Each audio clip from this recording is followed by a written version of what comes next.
આગળના સત્સંગની અંદર કુરુક્ષેત્રના મેદાનની અંદર હતા અને એમાં ગીતાનો સાર હાલતો હતો. તો ગીતાના સારની અંદર ત્યાં પૂગ્યા હતા કે આપણે જે અધ્યાય હતા, જે 18 અધ્યાય બતાવે ગીતાની અંદર, એમાં 3જો અધ્યાય હાલતો હતો કર્મયોગ.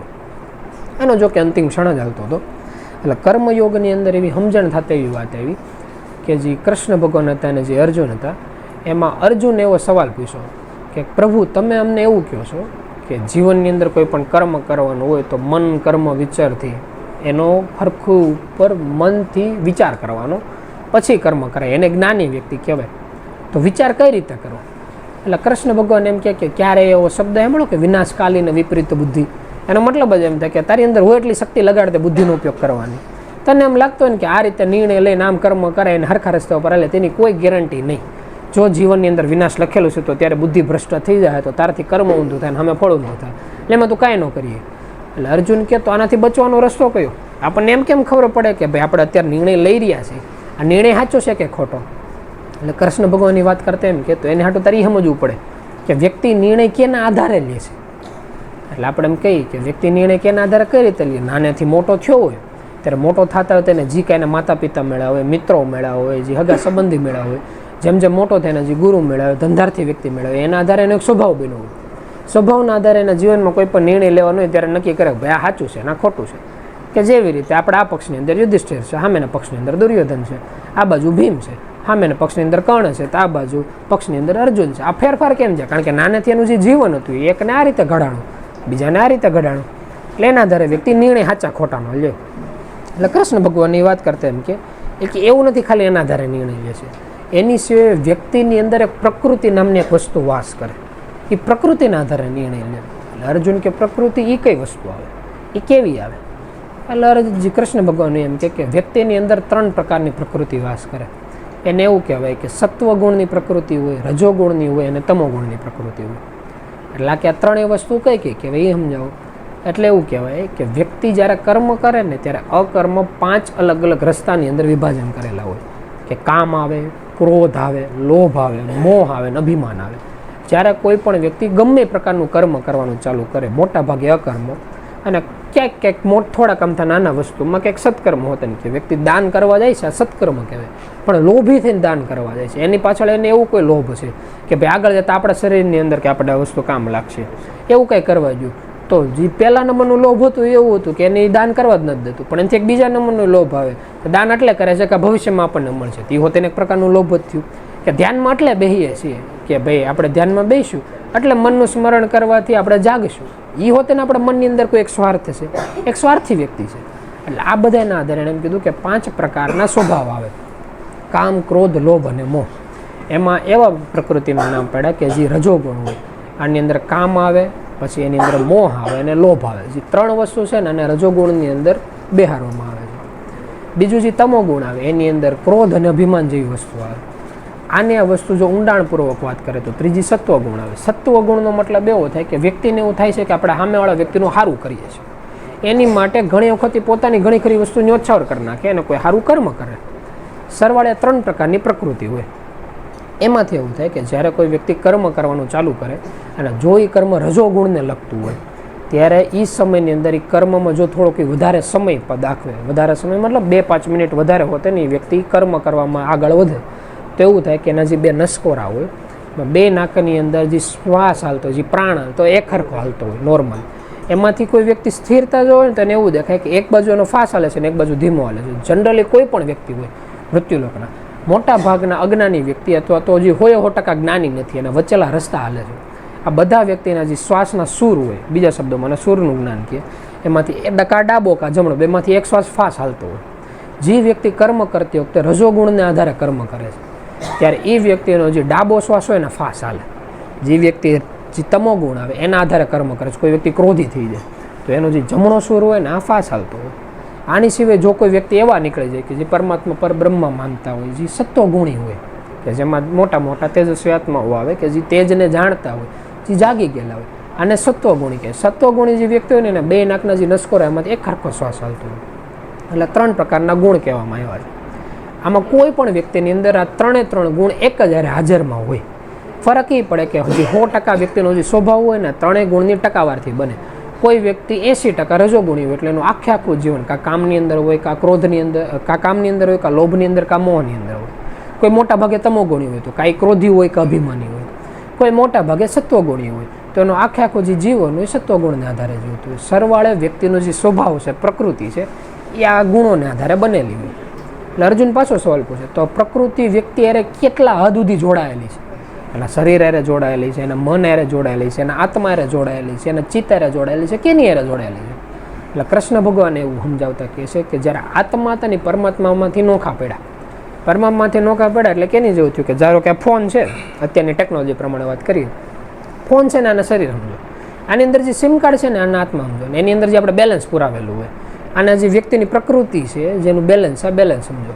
એવી રીતે જે પ્રકૃતિ છે ને વ્યક્તિના આત્મા એ રીતે જોડાયેલી છે કે જ્યારે પરમાત્મામાંથી આત્મા નોખા પડે ને, કે જ્યારે જે સિમ કાર્ડ હોય કંપનીમાંથી નોખું પડ્યું કે ત્યાં લગન એનું કોઈ અસ્તિત્વ નહોતું, એક ઇન્ડિવિજ્યુઅલ અસ્તિત્વ, એનો એક નંબર આવી ગયો કે ભાઈ આ સિમ કાર્ડનો આ નંબર, એનું એક અસ્તિત્વ અલગ પડ્યું પરમાત્મા કરતાં. એટલે આપણે પરમાત્મામાંથી આત્મા એવો શબ્દ વાપરીએ, પરમ આત્મા નથી, એનો ખાલી એક આત્મા છે જે આપણા બધા એની અંદર બેઠા છે, જે આપણે પોતે છે. આ આત્મા એરે એનું બેલેન્સ જોડાયેલું છે, જેમ સિમ કાર્ડ એરે બેલેન્સ હોય ને એવી રીતે આત્મા એરે એની પ્રકૃતિ જોડાયેલી છે. અને આ પ્રકૃતિ એટલી ઢીઠ છે, એટલા હદ સુધી એની એરે જોડાયેલી છે કે જા લગન આત્મા 100% પરમાત્મા ભેગા ભળી ન જાય, તા લગનની 0-0 ન થાય, તા લગનની 100% વ્યક્તિ સત્વગુણી ન થાય, તા લગન એની અંદર જે કર્મ છે, જે રજોગુણ છે, તમોગુણ છે ને સતત વધઘટ થયા જ રાખવાના છે. એટલે વ્યક્તિના શરીરની અંદર જ્યારે આવે ને ત્યારે એનું બેલેન્સ સામું દેખાય કે વ્યક્તિ પાસે જ્યારે પાવર આવે, જેવી રીતે નાનો બાળક હોય, કોઈ વ્યક્તિ નાના બાળકને જોઈને સીધું કંઈ ન ગયા રજોગુણી થાય કે તમોગુણી થાય. જેમ જેમ મોટો થાય પછી જોઈ વ્યક્તિ કોઈ ગુલામી કરતો હોય, કોઈ પણ પ્રકારની ગુલામી હોય, સ્કૂલની અંદર જતો હોય, ધંધાની અંદર કરતો હોય કે ઘરબારની અંદર હોય, એનું જ્યારે 24 કલાકના જીવનની અંદર 15 કલાક કે 18 કલાક એવી જગ્યાએ ફિટ થયેલી છે કે એ બીજું કંઈ કરી નથી અગવાનું. કે આપણે જેમ કે વ્યક્તિ વાંચતો હોય તેને વાંચવું જ પડે, એમાં એને પાસે ઓપ્શન નથી. સ્કૂલે બેઠો બેહવું પડે, એને પાસે ઓપ્શન નથી. હીરામાં હોય, ધંધે હોય, એને બેહવું જ પડે, એમાં ઓપ્શન નથી. તાલગનની વ્યક્તિનો હકીકત હું પ્રકૃતિ કે સ્વભાવ છે એની ખબર જ ન પડે. ત્યારે ખબર પડે જ્યારે વ્યક્તિ સ્વતંત્ર થાય કે રવિવારની રજા છે, હાંજનો સમય છે, કે ભાઈ વેકેશનનો સમય છે, કે જ્યારે એને સ્વતંત્રતા છે, એની પાસે ધનબળ છે, ગમે અહીંયા આવવા જવાની છૂટ છે, ત્યારે ખબર પડે કે વ્યક્તિ રજોગુણી છે, તમોગુણી છે કે સત્વગુણી છે. કોઈ વ્યક્તિ ફરવામાં નાખે છે, કોઈ વ્યક્તિ કોઈને બાંધવામાં નાખે છે, કોઈ વ્યક્તિ ધ્યાનમાં બેસવામાં નાખે છે. એનાથી એની જે પ્રકૃતિ છે ને એ એની બહાર ખીલે, એ બહાર નીકળે. હવે થાય કેવું, જે વ્યક્તિ રજોગુણને લગતું કર્મ કરે છે, સત્કર્મ કે અકર્મ, એટલે જ્યારે ભોગવવાનો સમય આવે ને ત્યારે મોટા ભાગે એના શરીરની અંદર જો એની અસર દેખાય. કે જેવી રીતે ધારો કે કોઈ વ્યક્તિના હાથમાં વાગ્યું તો ડાબા હાથમાં વાગ્યું કે જમણા હાથમાં વાગ્યું, જો કોઈ વ્યક્તિથી કર્મ થતી વખતે રજોગુણને લગતું કર્મ થયું હોય તો મોટા ભાગે શરીરનો જે અડધો હિસ્સો થાય એમાં જે ડાબો ભાગ હોય ને એની ઉપર એની અસર વધારે દેખાય. જો કોઈ વ્યક્તિ તમોગુણી રીતે એને થયેલું કર્મ હોય તો એને જ્યારે અસર થાય ત્યારે જમણો ભાગ હોય ને એની ઉપર એની અસર વધારે દેખાય છે. આવું એ લોકો જ્ઞાનમાં દેતા કહે. અને જે સત્વગુણી હોય એના આખા શરીર ઉપર એનો કોઈ પ્રભાવ હોય, દેખાવાનો હોય તો એ દેખાય છે. એટલે આ રીતની કૃષ્ણ ભગવાન હોય અર્જુનને સમજણ આપે. પછી અર્જુન પાછો સવાલ પૂછે કે તો જે વ્યક્તિની પ્રકૃતિ છે એ વ્યક્તિનું એક ઓલા નથી કહેતા કે એનો બાયોડેટા બને કે ભાઈ વ્યક્તિનો જન્મ થયો ત્યારથી માણા આવો હોય છે કે જે તેજસ્વી આત્મા છે કે પરમાત્મા પરબ્રહ્મ છે. કે જેવી રીતે અભિમન્યુનો જન્મ થયો તો અભિમન્યુના જન્મ થતાં જ કૃષ્ણને ખબર પડી ગઈ હોય, બીજા કોઈને ખબર પડે કે ન પડે કે આ વ્યક્તિ છે આગળના શરીરનો અસુર છે, એ તમોગુણી વ્યક્તિ છે. પણ જો એનું પાલન પોષણ હરખું કરવામાં આવે ને હકીકત જે 16 વર્ષના આયુષ્ય કેવી કે જે કંઈ એની ઉંમર બતાવે એટલે મોટા થાય ત્યાં સુધી એનું પાલન પોષણ કૃષ્ણ ભગવાન એટલું વ્યવસ્થિત રીતે કરે કે ધર્મના ખાતર છેલ્લે હણાઈ જાય. એટલે એની જેવું થાય કે આગળની પ્રકૃતિના આધારે વ્યક્તિનો સ્વભાવ આવે, જ્યાં લગન સ્વતંત્રતા ન લાગે ને ત્યાં લગન વચ્ચે પાલન પોષણ આવે, એની ઘાટઘૂટ કરે, એના સ્વભાવમાં ફેરફાર લાવે. એટલે પ્રકૃતિના આધારે વ્યક્તિનો સ્વભાવ બને અને એ સ્વભાવ એનો નિર્ણય નક્કી કરે. અર્જુન કે બરોબર, તમારી જે વાત છે વાત તો સાચી છે, પણ મને એક તો ખબર છે કે કોઈ પણ વ્યક્તિ રજોગુણી હોય, તમોગુણી હોય કે સત્વગુણી હોય, બધાને જોતું છે તો એક જ. ઘડીક પહેલાં ગનામાં વાત નહોતા કરતા, બધાને શાંતિ જોતી છે, બધાને સુખ જોતી છે, બધાને સુવિધા જોતી છે. તો વ્યક્તિ છે એ સુખ સુવિધા કે શાંતિ લેવા જ મહેનત કરે છે, એમાં તો કોઈ બે મત નથી. એને જોતું છે તો એ જ પછી કદાચ રજોગુણથી કરે, તમોગુણથી કરે, કોઈ ક્રોધી થાય, કોઈ લોભી થાય, કોઈ મીઠી વાત કરે કે બે લાફા મારી દે. એને જોતું છે તો કાં ધન બળ, કાં પદાર્થ, કાં કોઈ વ્યક્તિ, આમાંથી જ કંઈક જોતું છે.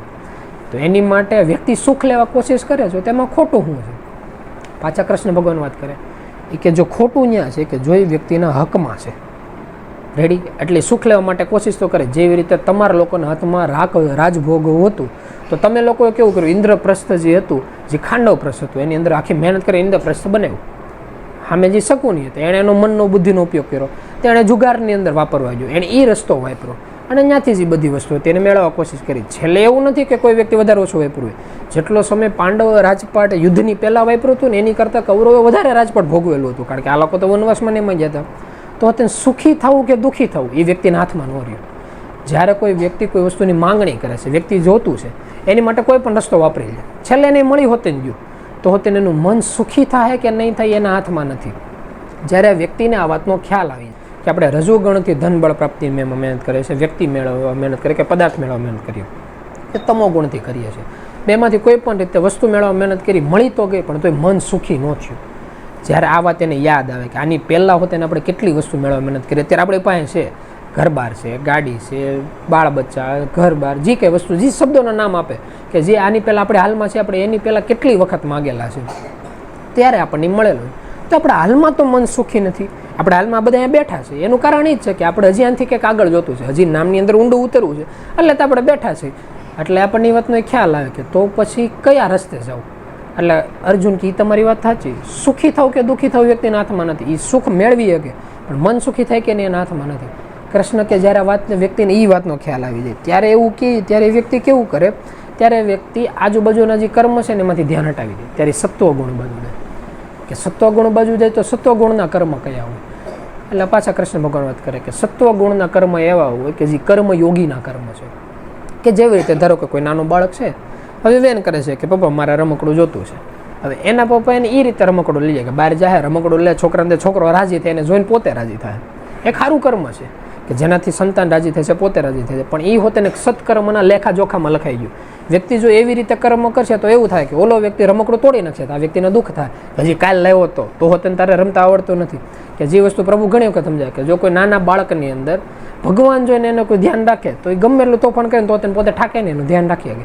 પણ જો એમ નક્કી કરે કે ભાઈ આપણું બાળક છે ને તો ઘડે કેમ થઈ જાય, બે ગાંડાને હાસવ હારા, આને હાસવું ન હારું, એની જેવું મનની અંદર વિચાર આવે. એટલે આવે છે કારણ કે આપણે સામેવાળાના સુખ અને દુઃખમાં આપણી સુખ અને દુઃખી ગોતીએ છીએ. જ્યારે આપણને વસ્તુનો ખ્યાલ આવી જાય કે આપણે રમકડું એટલે લઈ દેવાનું કારણ કે પિતા તરીકે આપણી ફરજ છે એટલે લઈ દેવાનું. પછી ઓલો સુખી થાય કે દુઃખી થાય એના કિસ્મતની વાત છે. એના કિસ્મતની અંદર જો એવું લખ્યું છે કે શાંતિથી રમશે તો રમશે, એના કિસ્મતની અંદર જો કલા કરવાનું લખ્યું છે તો કોઈને કોઈના શરીરની અંદર બીમારી આવી જાય.